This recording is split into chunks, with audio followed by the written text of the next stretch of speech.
Selamat datang ke KWK Accounting. Saya Kalai.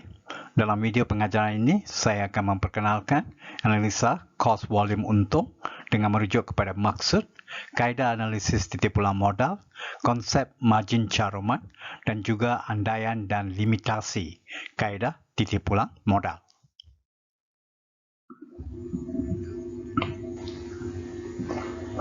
Di sini, saya akan memperkenalkan maksud analisis cost volume untung.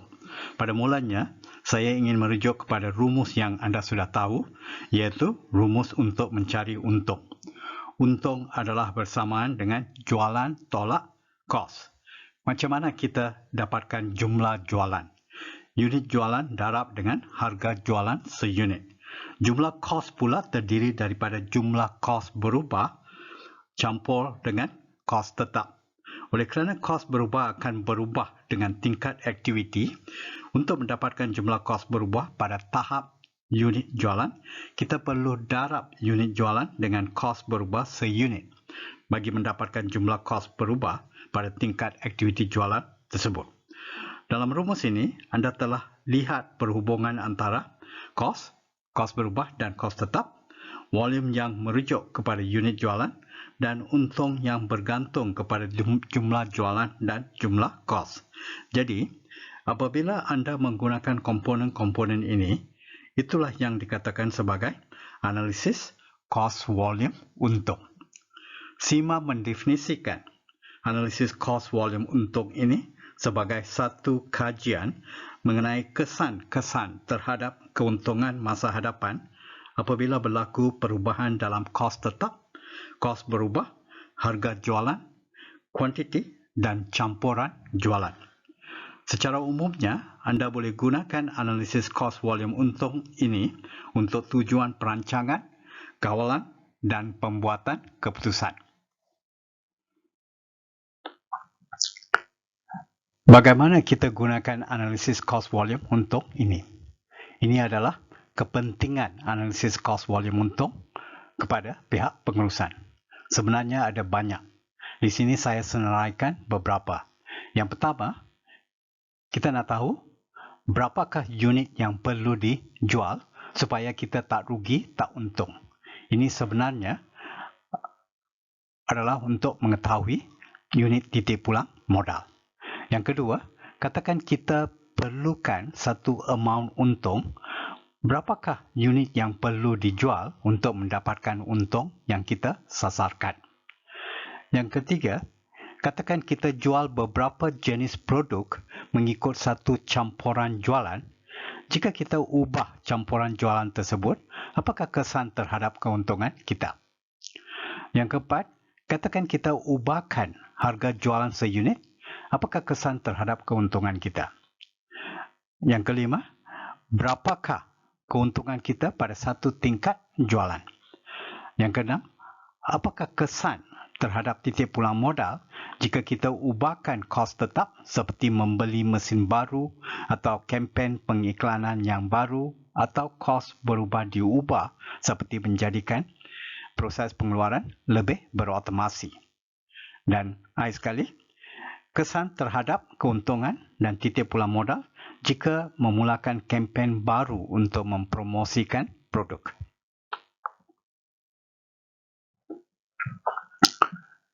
Kaedah analisis titik pulang modal adalah satu daripada kaedah yang digunakan dalam analisis cost volume untung.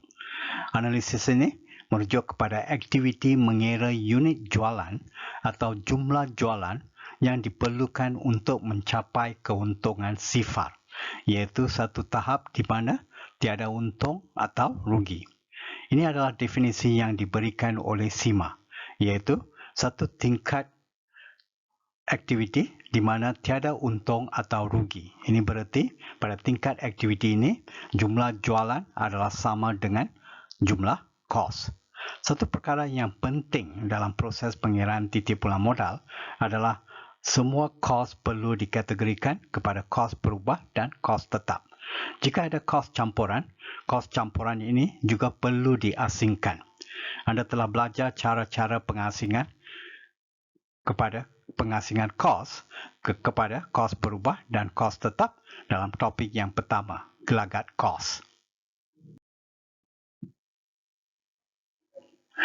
Mari kita fahami mengenai konsep margin caruman, juga dikenali sebagai margin sumbangan.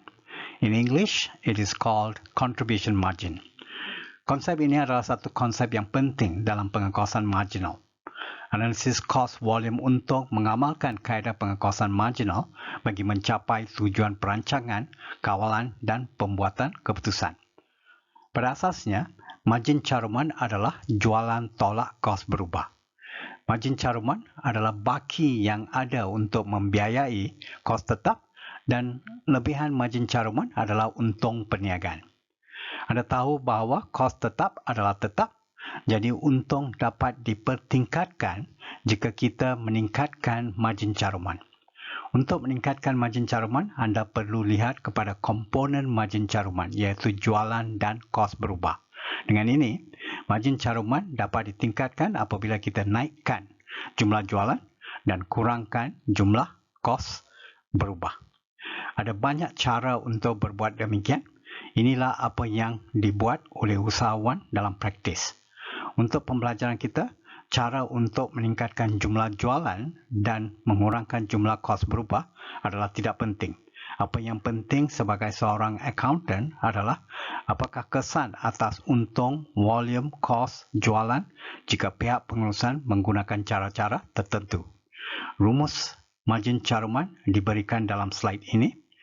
Jika kita kira secara jumlah margin caruman adalah sama dengan jumlah jualan tolak jumlah kos berubah. Jika kita kira secara margin caruman seunit, ini adalah sama dengan harga jualan seunit tolak kos berubah seunit.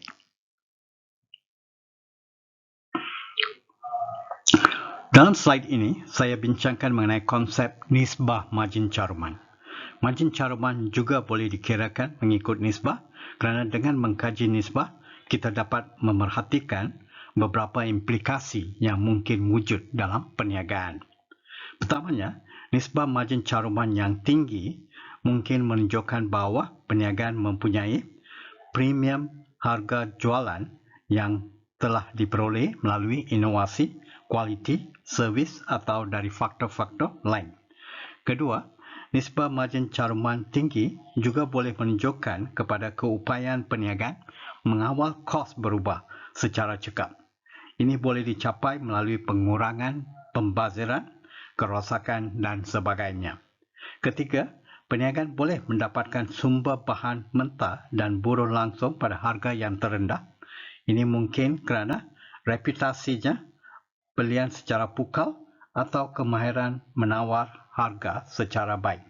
Keempat, tahap otomasi yang tinggi dalam proses pengeluaran. Tahap otomasi akan meningkatkan kos tetap dan kos berubah akan menjadi rendah. Lihat rumus pengiraan nisbah margin caruman. Nisbah ini boleh dikira dengan jumlah margin caruman atau margin caruman seunit. Rumusnya adalah jumlah margin caruman atau margin caruman seunit dibahagi dengan jumlah jualan atau harga jualan seunit.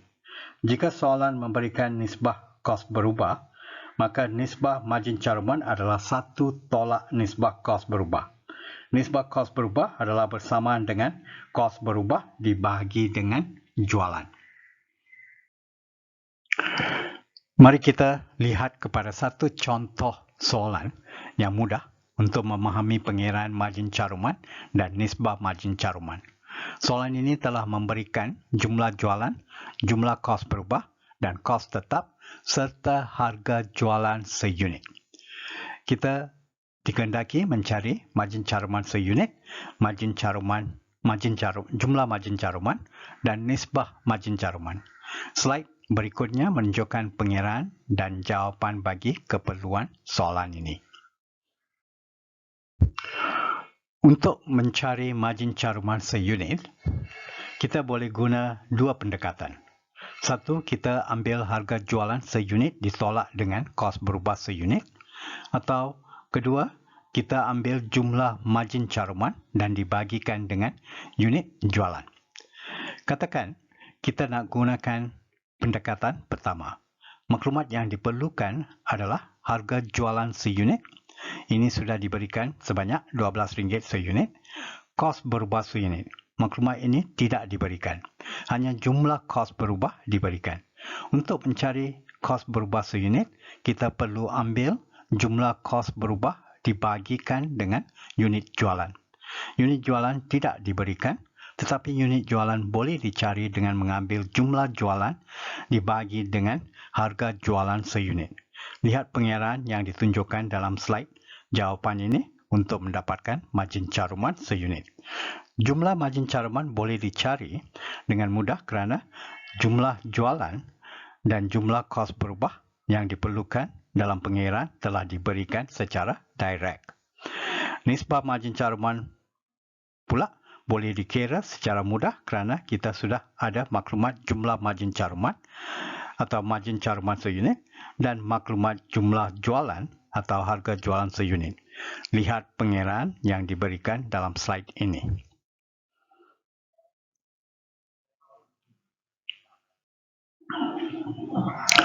Slide ini memberikan semua andaian dan limitasi analisis cost volume untung.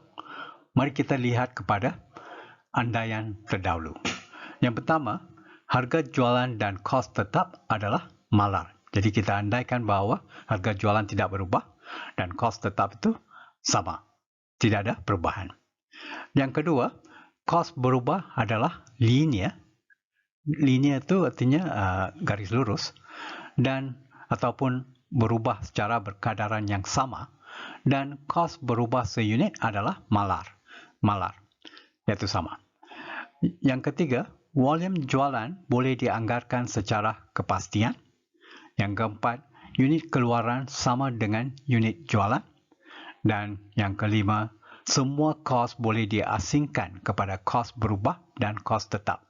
Ini kita telah belajar dalam gelagat kos, di mana kita boleh menggunakan beberapa kaedah untuk mengasingkan kos campuran kepada kos berubah dan kos tetap. Sekarang mari kita lihat kepada limitasi. Yang pertama adalah harga jualan sebenarnya tidak malar. Dalam kes yang sebenar, kita akan dapati bahawa harga jualan akan berubah-ubah. Yang kedua, kos berubah seunit boleh berubah.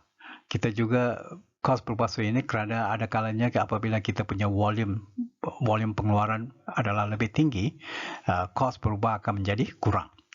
Yang ketiga, kos tetap hanya tetap pada satu julat relevan. Seperti saya kata, julat relevan adalah sampai satu tingkat aktiviti pengeluaran. Apabila pengeluaran melebihi tingkat aktiviti pengeluaran tersebut, jadi ia telah lebih daripada julat relevan yang diperkatakan di sini, maka kos tetap akan berubah. Yang keempat, kita juga limitasi yang keempat adalah keefisienan pengeluaran boleh berubah. Kita dalam kes andaian, kita andaikan bahawa keefisienan tidak berubah, tapi dalam keadaan sebenar, keefisienan boleh berubah.